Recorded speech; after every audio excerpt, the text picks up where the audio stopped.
राधे राधे। जय श्री कृष्ण। आपका दिन मंगलमय हो और ईश्वर की कृपा हमेशा आप पे यूं ही बनी रहे। आज हम जानेंगे भगवत गीता का चौथा अध्याय। श्री कृष्ण भगवान बोले, हे अर्जुन, इस अविनाशी कर्म योग को मैंने सूर्य से कहा, सूर्य ने मनु से कहा और मनु ने राजा इक्ष्वाकु से कहा। हे अर्जुन, इस परंपरा से प्राप्त यह योग सब राज ऋषियों ने जाना, परंतु अधिक समय व्यतीत होने से यह लुप्त हो गया। वही प्राचीन योग आज तुमको मैंने बताया है, क्योंकि तुम मेरे भक्त और मेरे मित्र हो। यह योग रहस्य अति उत्तम है। अर्जुन कहने लगे, आपका जन्म तो अभी हुआ है और सूर्य का जन्म बहुत पहले हुआ था। मैं कैसे मानूं कि आपने सूर्य को यह योग बताया था। श्री कृष्ण जी बोले, हे अर्जुन, मेरे और तुम्हारे अनेक जन्म हो चुके हैं, मुझे याद है और तुम भूल गए हो। जन्म से रहित, अविनाशी, संपूर्ण प्राणियों का स्वामी, अपनी प्रकृति में स्थिर हूँ, तथापि अपनी माया से जन्मता हूँ। हे भारत, जब जब धर्म की हानि होती है और अधर्म का प्राबल्य बढ़ता जाता है, तब तब मैं जन्म लेता हूँ। साधुओं की रक्षा, पापियों का नाश और धर्म की स्थापना करने के लिए प्रत्येक युग में जन्मता हूँ। जो मेरे इस अलौकिक जन्म और कर्म का तत्व जानता है, वह मृत्यु होने पर फिर जन्म नहीं लेता और मुझ में लीन हो जाता है। इस भांति मोह, भय और क्रोध को त्याग कर मुझ में भक्ति करके और मेरी शरणागति हो, बहुत से मनुष्य ज्ञान रूपी तप से पवित्र होकर मुझ में मिल गए हैं। जो जिस भाव से मेरा पूजन करता है, उसको मैं उसी प्रकार का फल देता हूँ। हे पार्थ, मनुष्य सब प्रकार से मेरे मार्ग का अनुसरण करते हैं, अर्थात यह चाहे जिसकी सेवा करें, वह मेरी ही सेवा करते हैं। मनुष्य लोक में कर्म सिद्धि की इच्छा करने वाले देवताओं का पूजन करते हैं, क्योंकि इस लोक में कर्म की सिद्धि शीघ्र होती है। मैंने चारों वर्णों की सृष्टि अपने अपने गुण और क्रम से की है। सृष्टि का कर्ता मैं हूँ, तथापि मुझे अकर्ता अविनाशी जानो। कर्म मुझको वृद्ध नहीं कर सकते, तथापि कर्म फल में मेरी कामना नहीं है। इस प्रकार जो मुझको पहचानता है, वह कर्मों के बंधन में नहीं पड़ता। इसलिए पूर्व पुरुषों के लिए हुए कर्म को तू भी कर। हे अर्जुन, कर्म क्या है और अकर्म क्या है, इसके विचार में विद्वान की बुद्धि भी चकरा जाती है। उसी कर्म का वर्णन मैं तुमसे करूँगा, जिसके जानने से संसार के बंधन छूटकर मोह के भागी होंगे।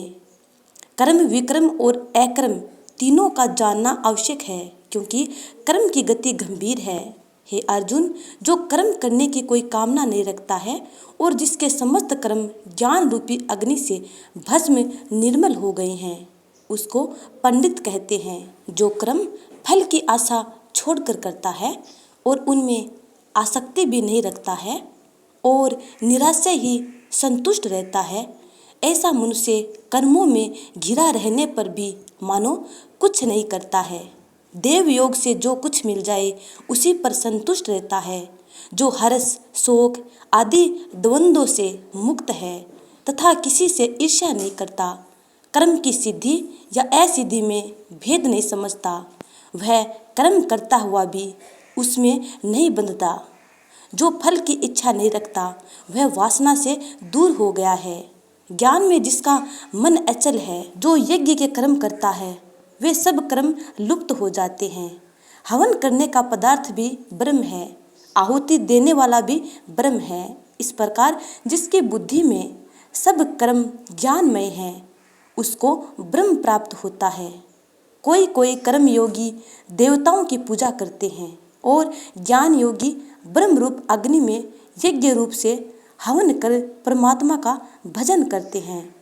कोई ऐसे भी हैं जो अपनी इंद्रियों को तथा कर्मों को संयम रूप अग्नि में होम देते हैं, और कितने ही इंद्रिय रूप अग्नि में इंद्रियों के रूप शब्द आदि विषयों को होम देते हैं। कितने ही लोग इंद्रियों के सब कर्मों को और प्राणों के कर्मों को आत्मज्ञान से प्रज्वलित संयम रूप अग्नि में होम देते हैं। कोई तो द्रव्य यज्ञ करते हैं, कोई तप यज्ञ, कोई योग यज्ञ, कोई स्वाध्याय और कोई ज्ञान रूपी यज्ञ करते हैं, और कोई प्राणायाम में तत्पर रहने वाले योगी प्राण और अपान वायु में प्राण को रोकते हैं और प्राण वायु में अपान वायु का लय करते हैं। कोई आहार को निरंतर कम करके प्राण को होमते हैं। वे यज्ञवेत्ता हैं और यज्ञ ही से इनके सब पाप नाश हो जाते हैं।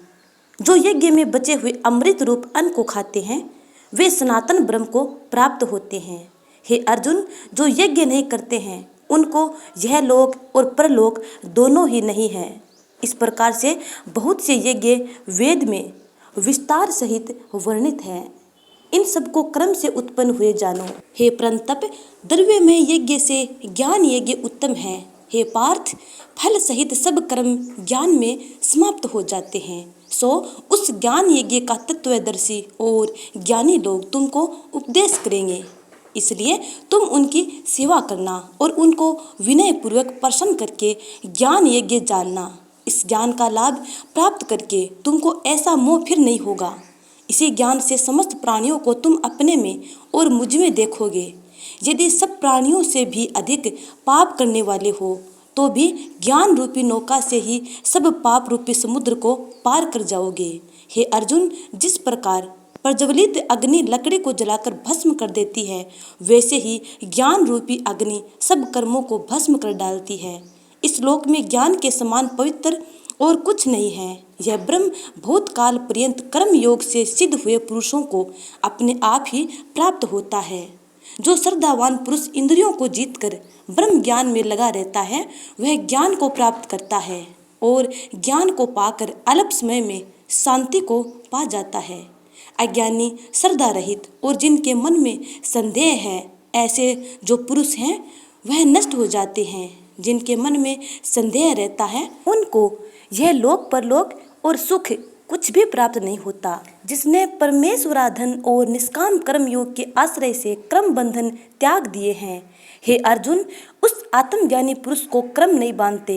इसलिए अज्ञान से उत्पन्न हुए चित्त के इस संशय को ज्ञान रूपी तलवार से काट कर मेरे बताए हुए कर्म योग को करने के लिए प्रस्तुत हो जाओ। तो इस प्रकार हे स्नेही जनों, श्रीमद् भगवत गीता का चतुर्थ अध्याय यहीं पे समाप्त होता है। उम्मीद करती हूँ कि आपको ये अच्छा लगा है। यदि अच्छा लगा है तो लाइक कमेंट कर, चैनल को सब्सक्राइब कर, बेल आइकन को जरूर दबा लीजिएगा ताकि आने वाली वीडियो का नोटिफिकेशन आप तक टाइम पर पहुँच जाए। अगले अध्याय का इंतजार करना। तब तक के लिए जय श्री राधे कृष्ण।